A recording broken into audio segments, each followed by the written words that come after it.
My name is Cromwell, and today we're going to be talking a little bit about finishing your projects.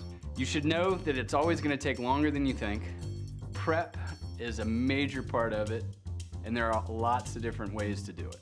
So on the table today we have fillers and wood conditioners. We also have stains, which are good for your nicer hardwoods, paints and glazes for your antiquing, and polys that'll help finish the project.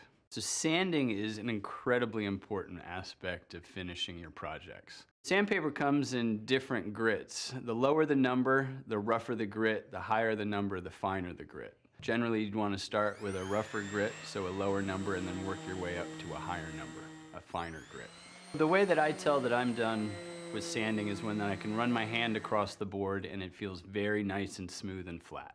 So I like to dust the final project off with a stiff bristle brush or an unused paintbrush, and then wipe everything down with a very lightly damp cloth. Paint and stain can both be used to help protect the wood. However, paint sits on top of the wood where stain is absorbed into the wood. Pre-stain conditioner should be used prior to staining. It's recommended for all various wood types. However, the softer woods is really where it comes through. It helps relieve the blotchiness and the streaking that you sometimes get. Wood fillers should be used prior to staining as well. You want to make sure you get a stainable wood filler and one that is close to the color of the wood that you are using. So the area that you were staining, you want to make sure that it's completely dust-free and clean. You can either apply it with a brush or with a wiping rag.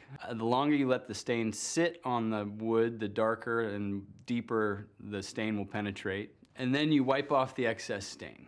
So sanding is an important part of finishing any project. You're going to want to sand the piece before staining, and then you're going to sand in between all of your finishing coats. It's going to raise the grain of the wood ever so slightly with each application, and what you're doing is you're knocking that grain back down. So glazing is a fun and easy way to add a little life to your project. It's a great way to create the antiqued or distressed look that people love.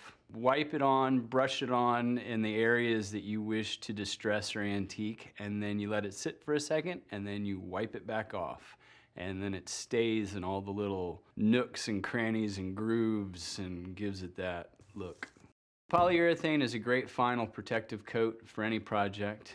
It comes in many sheens from matte through high gloss. It adds durability to the project. It can take a hit, unlike normal paint, and doesn't chip.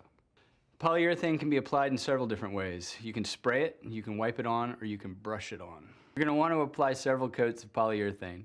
Between coats, you're going to want to allow for it to dry. You're also going to sand it lightly with a fine grit sandpaper, something around 220 grit. Before you apply the next coat, you're definitely going to want to clean off any dust created by the sandpaper.